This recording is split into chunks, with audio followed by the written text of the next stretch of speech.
খুবেই প্ৰয়োজন হৈ গৈছে। আমি বিগত 24 বছৰ দেখিছোঁ তেখেতক আমি যি বিভাগতে জাজ কৰিব নিদিওঁ কিয় তেখেতে সুন্দৰভাৱে আমাক পৰিচালনা কৰি উপকৃত কৰিছে।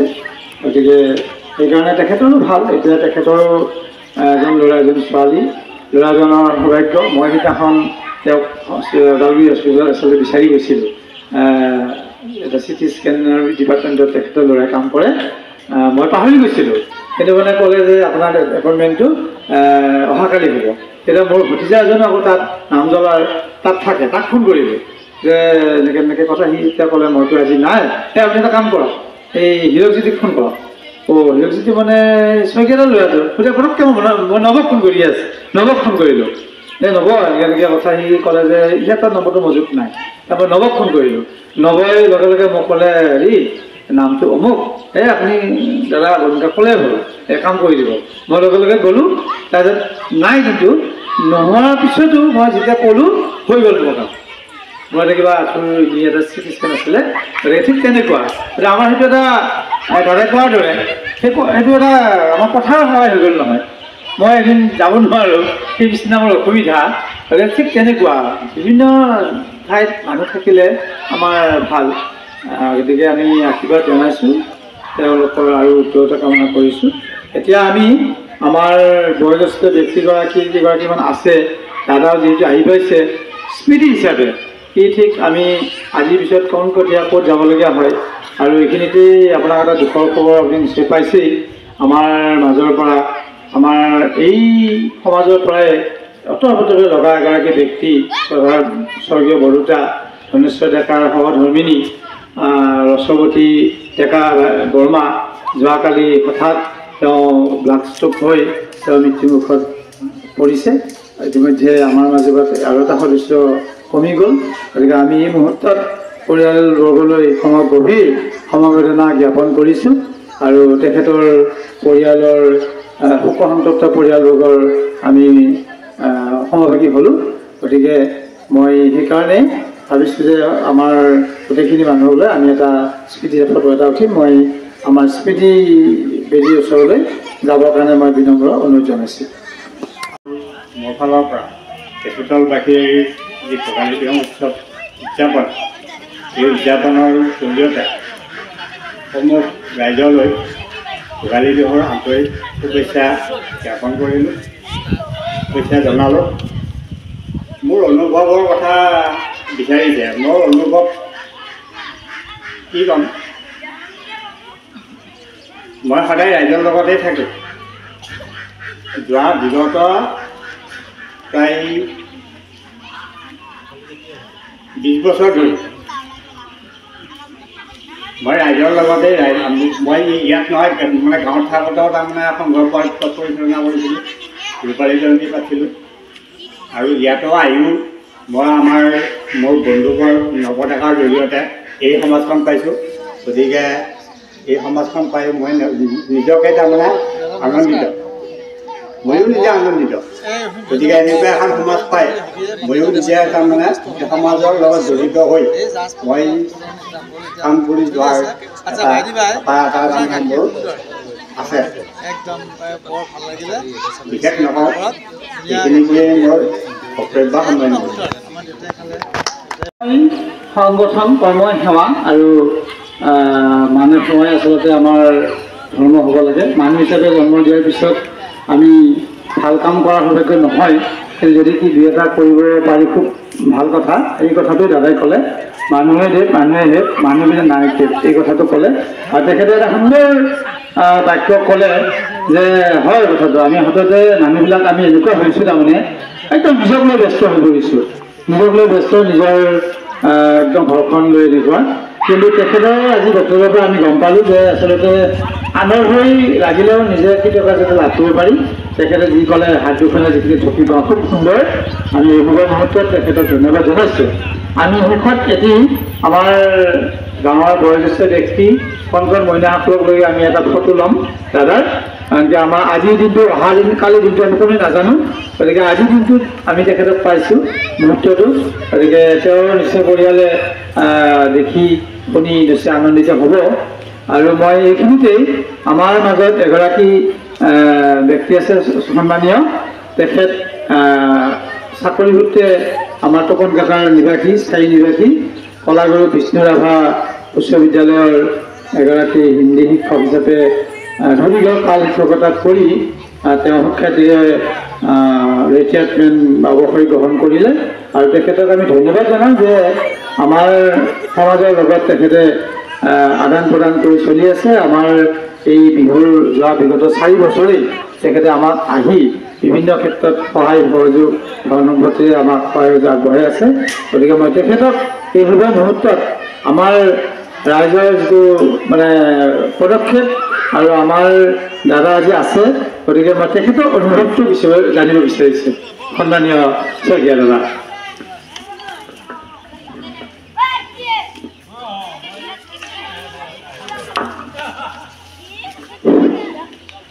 এই পাৰ হৈ যোৱা সেই শক্তিখিনি পাবৰ কাৰণে মই চবৰে পৰা আচলতে আশীৰ্বাদ বিচাৰোঁ। অন্যথা মই আশীৰ্বাদ ঠিক এই কথাটো আশীৰ্বাদ নিবিচাৰোঁ বুলি ক'লে অহংকাৰী ধৰণৰ হয়, কিন্তু ঠিক ব্যক্তিগতভাৱে মই ঠিক অনুভৱ নকৰোঁ। কেৱল সেইটো আশীৰ্বাদ লাগে, যাতে মানুহৰ মাজত থাকিব পাৰোঁ মই। সেইটোৱে মোক শক্তি দিয়ক, ভগৱানেও দিয়ক, ৰাইজেও শক্তি দিয়ক, যাতে মানুহৰ মাজত থাকি অন্ততঃ মানুহৰ কাৰণে কিবা চিন্তা কৰিব পাৰোঁ। আৰু মই সদায় যাওঁতে আমি এটা সৰু কথা এটা কওঁ, যাওঁতে আমি খোজ কাঢ়োতে মানে হাত দুখন আমি এনেকৈ কৰোঁ, কিন্তু মই মোৰ চলা ধৰণটো অলপ বেলেগ। মই হাত দুখন মেলি বহলকৈ চলোঁ। তাৰমানে কাষত মোৰ হাত দুখনে যিমানখিনি ঢুকি পায় সেইখিনিকো মই লৈ যাব বিচাৰোঁ। জীৱনত কিমান সমৰ্থ হৈছে মই নাজানো, কিন্তু মই বিচাৰোঁ, মনে বিচাৰোঁ। সেইখিনিকেই মই আচলতে ৰাইজৰ ওচৰত আশীৰ্বাদ বিচাৰিছোঁ। আপোনালোকে আশীৰ্বাদ দিয়ক, যাতে মানুহৰ হৈ মানুহৰ কাৰণে মানুহৰ মাজত থাকিব হ'লে আগবাঢ়ি যাব। ধন্যবাদ। কথাবিলাক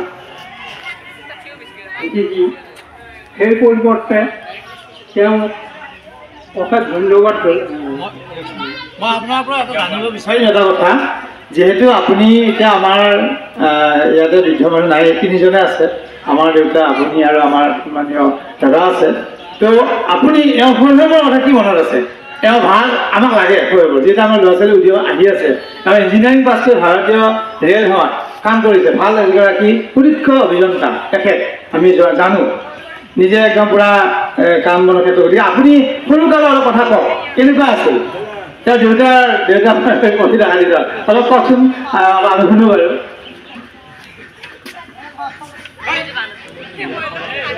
মানে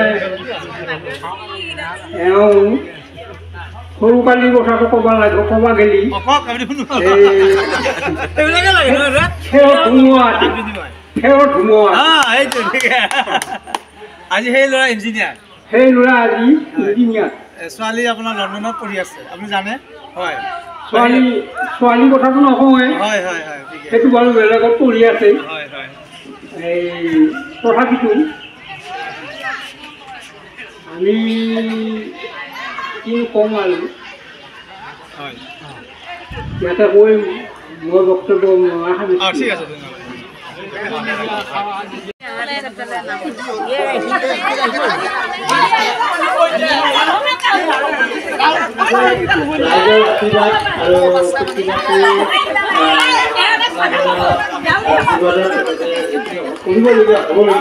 ইতিমধ্যে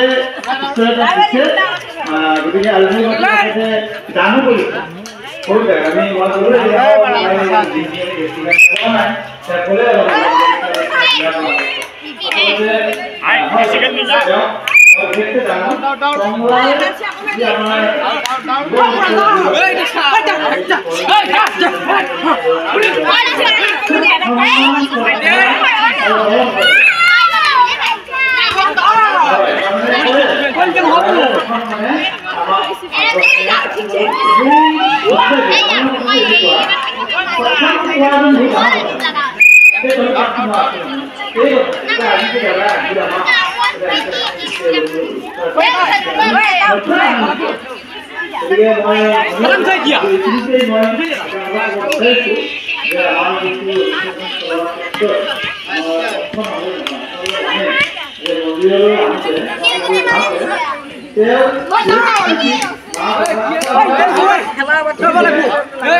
সকলোৱে আমাক কৈছে আমি এটা সাংস্কৃতিক সন্ধিয়াৰ ব্যৱস্থা কৰিছোঁ। আজিকালি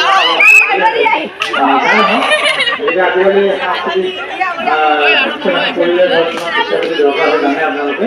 গতিকে আৰু ইয়াৰ পিছতে আমাৰ পৰিকল্পনা আছে যে মই এইবাৰো কৈছিলোঁ যে আমি মুখ্য অতিথি হিচাপে মাতিছিলোঁ আৰু আমাৰ সন্মানীয় আৰু আমাৰ বিশিষ্ট অতিথি হিচাপে এখেতক আমি বিচাৰিছিলোঁ আৰু বৌয়ে তেতিয়া কৈছিলে ঠিকে আছে বাৰু কি হয় মই ক'ম বাৰু। আমি কৈছোঁ যে দাদাক যোগাযোগ কৰিছোঁ কিন্তু দাদা ব্যস্ত, দাদাৰ হৈ আপোনাক কিন্তু আমি আপোনাৰ যিহেতু কনচেণ্টটো ল'লোঁ। গতিকে মই এই মুহূৰ্তত দাদাৰ ওচৰত ক্ষমা বিচাৰিছোঁ যে আমি তেওঁক পোনপটীয়াকৈ নাপালেও বৌৰ জৰিয়তে কনচেণ্টটো লৈ আমি দিছোঁ। আমি ইয়াত কোনো এটা আমাৰ এইটো নহয় যে কিবা এটা হেৰি কাৰণে কোৱা নাই, আমি সন্মান সহকাৰে এইটো এটা আমি দিছোঁ। গতিকে অনাগত দিনতো আপোনাক লাগিব আৰু আমি ভাবিছোঁ যে আপুনি যেতিয়া এটা সময় ৰিটায়াৰমেণ্ট কৰিব তেতিয়া আমি 100% নিশ্চয় আপোনাক পাম। আৰু আমিও এইদৰে আচলতে যোৱাবাৰে মই কৈছিলোঁ যে আমি অহা বছৰ দাদাৰ ঘৰত পদূলি দিবৰ কাৰণে আমি কেইজনমান যাম, বুঢ়া বেথাৰ লোক হৈ এই কথাটো আছিল। কিন্তু অলপ মানুহৰ আমাৰ যিহেতু কৃষকৰ খেতিৰ লগত জড়িত মানুহখিনি ওলোৱা দিগদাৰ বা যাম বুলি কোৱাৰ লগে লগে আজিকালি গুৱাহাটী এখন গাড়ী নিলে 30,000 টকা লাগে বা সৰু গাড়ীখন নিলেও আকৌ গোটেই সেইকেইজন মানুহ নধৰে। এনেকুৱা এটা কাৰিকৰী ক্ষেত্ৰত আমি যাব নোৱাৰিলোঁ। কিন্তু আমি আশাবাদী যে আমি নিশ্চয় এদিন যাম আমাৰ মানে বুঢ়া বেথাৰ লগত লৈ এজন ৰাখিছোঁ। আৰু আমি এই অনুষ্ঠানৰ জৰিয়তে সপোন বহুত ৰাখিছোঁ যে আপোনালোকে অনুষ্ঠান প্ৰতিষ্ঠানবিলাক সজাই পৰাই আনক। আমি কিন্তু বাকী যিখিনি সৈনিক হিচাপে আমি কৰিবলগীয়া আমি সেইখিনি কৰিম। আপোনালোকক আজি এই মন্দিৰ প্ৰাংগণত কথা দিলোঁ। আৰু আমাৰ আৰু এটা খুব সুখৰ কথা যে আমাৰ বিষ্ণু মন্দিৰ পৰিচালনা সমিতিৰ যি সভাপতি সম্পাদক বিশেষকৈ সম্পাদকজন খুব এক্টিভ আমি পাইছোঁ। আমাৰ বন্ধু আছে ইমান গজেন ডেকা, আমাৰ সভাপতিও ভাল কিন্তু সভাপতি মাজে মাজে অলপ অকলশৰীয়া বুলি তেওঁ গাই দিব খোজে যে মোৰ গৰু গৰু আছে কিবা আছে আৰু ধনন্তৰী মানুহটো, গতিকে অলপমান তেওঁ ব্যস্ততা থাকে বাৰু। কিন্তু মই আশা ৰাখিছোঁ তেওঁ যাতে আৰু অলপ এক্টিভ হয় আমাক আগবঢ়াই লৈ যায় যাতে। গতিকে আমি ধন্যবাদ জনাইছোঁ। মই এইখিনিতে আমাৰ দুগৰাকী বয়োজ্যেষ্ঠ ব্যক্তি আমাৰ মাজত আছে যে আমাৰ সন্মানীয় আমাৰ আগবঢ়াই নিয়া তেওঁ আমাৰ সন্মানীয় গিৰীন্দ্ৰ শৰ্মাদেৱ আছে। দাদাক এটা তেওঁ আশীৰ্বাদ দিব এই শুভ মুহূৰ্তত। তেখেতে আৰু আমাৰ গজেন্দ্ৰ দলৈ জ্যেষ্ঠাই আছে, তেওঁ এটা দাদাক আশীৰ্বাদ দিব। গতিকে মই প্ৰথমতে মাইক্ৰফোনটো আমাৰ দাদাক দিছোঁ। তেওঁ কি মনত আছে দাদাৰ প্ৰতি, পৰিয়ালৰ প্ৰতি এই মেছেজটো আমাক লাগে। দাদাই আজি সেই বস্তুখিনি লগত লৈ যাব। গতিকে মই আমাৰ সন্মানীয় অসমৰ দাদাক মাইক্ৰফোনটো আগবঢ়াইছোঁ। আপুনি কওকচোন দাদাৰ প্ৰতি অনুভৱ কেনেকুৱা, আমাৰ ৰাইজৰ প্ৰতি আমি ভাল কৰিছোঁ নে কি কৰিছোঁ কওক।